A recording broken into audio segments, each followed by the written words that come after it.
Hello, I am Lee Hill, your hair coach, and today we are talking about, y'all remember that old saying when your mom used to say, don't let everybody put their hands in your hair. Y'all remember that? Especially when you had long hair and your hair was long and they you used to be like, why they be saying stuff like that? What if somebody touched my hair? What is the big deal?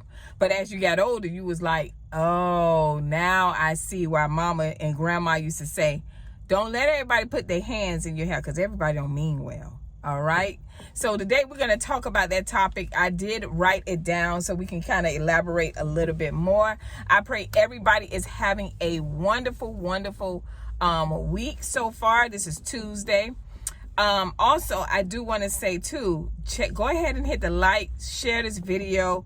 If you like the content that I'm bringing out to you, because this is just to serve you guys, to educate you on your hair and how to value your hair. All right. And I will add a link for those of you that are experiencing hair loss and want a quick training on how to restore your hair back. And that's called, it's going to be a link called dearhairloss.com. So go ahead and hit that. Now, number one, be careful of who you let touch your hair.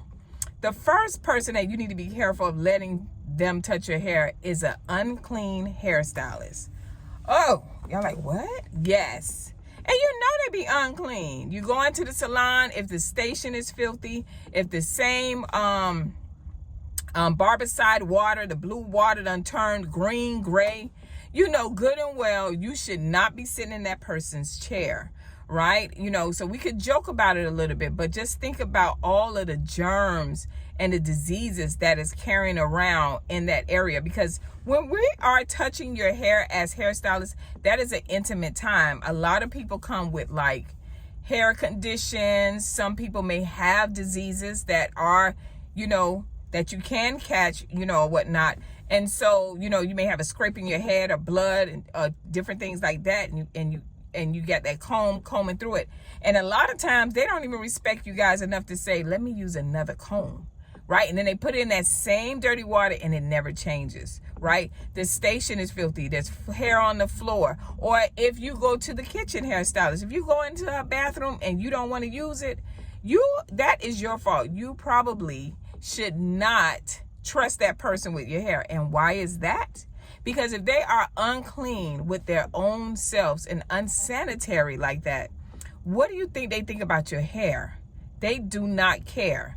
It is like they are risking all costs, you know what I mean, from using. And I saw someone do this. I actually went to a salon and the person was using a comb for my hair, was using a comb for somebody else's hair. And when it was my time to get in the chair, I said, I'm going to see if she changed the comb. She did not. She proceeded to use that comb. I said, I got my own comb. See, I'm a hairstylist, so I kind of know the do's and don'ts. So I was just like, we're not doing that. So number one, an unclean hairstylist, y'all, home or not. If the house dirty, okay, that's one thing. You know, you come in there and you got the kitchen hairstylist and, you know, they may have kids or something like that. But every time you come in there, and the number one thing you can tell is the kitchen and the bathroom. I don't care what nobody's saying. That kitchen and that bathroom better be all right, at least. All right. So that's number one. Number two, the stylists that only do what's trending. Oh my gosh. And I know y'all like, what? Yeah, so right now they got the pin curls. The pin curl hairdos and the finger wave hairdos. And they're nice. But the problem is that you look like twins, triplets. Everybody looks the same. It reminds me of the time when it was a hairstylist. Well, she wasn't even a hairstylist. It was a woman that came down from DC. And she opened up a lace front shop. She had got connections and she was doing lace fronts. But she had kitchen hairstylists in there who just knew how to put the system on with the whatever kind of adhesive that they had, right? The problem is that when it came to style the hair, they didn't know how to style it. So everybody walked out looking like mermaids because that was the trend. Oh, leave my hair real long because you wanted to be able to wear different hairstyles. But to be honest, you never really wore different hairstyles. You just wanted the longest weave because you was in competition with somebody else. But you all looked alike. I used to look and I'm like, I can't work here. And she wanted me to, I could style and cut and layer that hair and show them how to do it, but she didn't want to pay me what I was worth. So I ended up leaving there. But the one thing I can say is, if you find a hairstylist and all she does is the is that trending hairstyle, that's not good. If she's limited, that's not good. That lets me know that her skill set is limited, right? So yeah, you may get that one hairstyle, but if you really like her service, right, and she does good and she's clean and all those different things, it may be a new trending hairstyle that you like, you know what, that fits me, and you want to go to her. She can't do that. All she knows is this. All right. It's like some people, all they know is weave. They don't know how to cut. They don't know how to color the hair. They don't know how to make it natural looking. So it is, you know what I mean, is what it is, you know? All right, the next one, the uneducated hairstylist. They don't care to learn, and they use harmful products in your hair. And when I say harmful products, that means the new one is the edge tamer that they use to braid down your hair, that your hair looks so silky and nice. When they braid their hair down, it is pasty looking, but that has a lot of alcohol in it. They don't try to style. I mean, it's not that they don't try to style it. However, they don't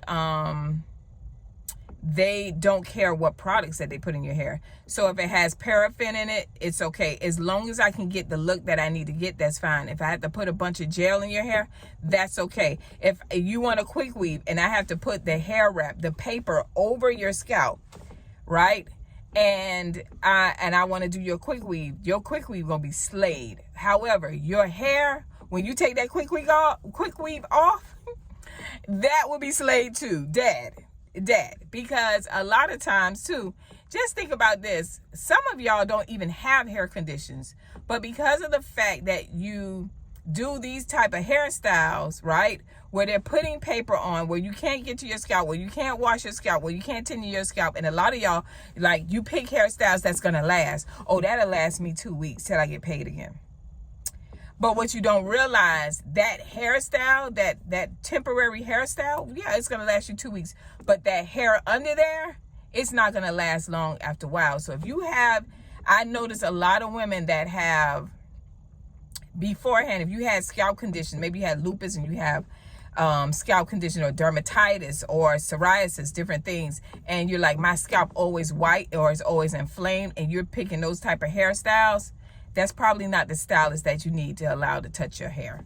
You can get some bad slayed hairstyles and still have a great look, you know what I mean, and still be able to take care of your hair. So if you got one of those uneducated hairstylists that refuses, they don't care, if you want this style, it's going to be 85, get in my chair or get out, then that's probably one of those people you need to be careful to let touch your hair. All right, number 4, the racist hairstylist. Okay, when you go into those commercial salons in the mall, right, where they're like, oh my God, it's a black girl in here getting her hair done, and I don't know what to do. You need to be careful going to her. I told you in hair school, they did black hair as far as relaxers and different things for 30 minutes. Although the school is up to 12 months. So that leads you to let you know, not saying all of them, because there's a lot of different races of people that can slay our hair. But if you have one of those hairstylists that is racist, that thinks that your hair is difficult, yeah, they are racist. A lot of them are. They don't want to touch your hair. They hire a black girl in there, and if she's not there and you got to go to her, I promise you your hair is not going to come out right, and she can care less about the care of your hair. She just wants you out of her chair immediately. So you definitely don't want that racist, uneducated hairstylist that hates your hair, that discriminates against your hair. That hairstylist is not the one for you. All right. And last but not least,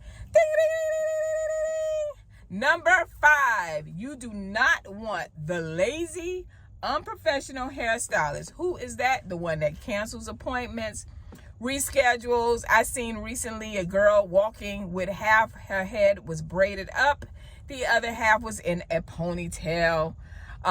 These people, like the women like this, or men as well, if you are a hairstylist and you are lazy, too lazy to get the education, too lazy to be professional, you do not need to be doing hair. Just do it on a whim or whatever. But for you clients that go to them and know the trouble that you're going to deal with, right? The first time, shame on them, right? The second time, shame on you. If you still going back to them, you're like, girl, I just hope she don't have no problems, her and her man fighting. I'm in Miami. I done been in the hood, we call it the city. In Liberty City, where the girl and her man fighting because he done came home and she ain't cook. He in the streets.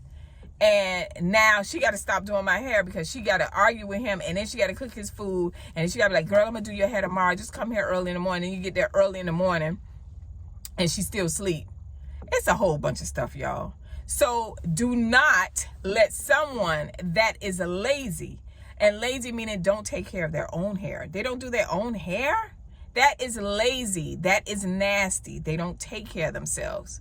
So these are the 5 characteristics, or the 5 people that are stylists that you should, and then it's people in the streets too.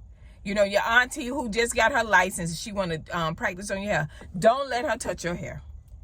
The people who you need to let touch your hair are dermatologists, trichologists, hairstylists that are educated, that get continuing education.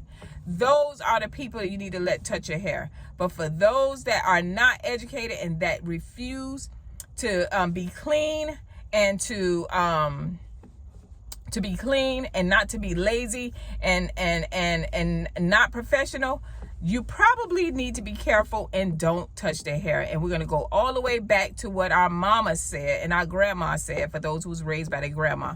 Don't let everybody touch your hair. All right, I'll see you next video. Bye.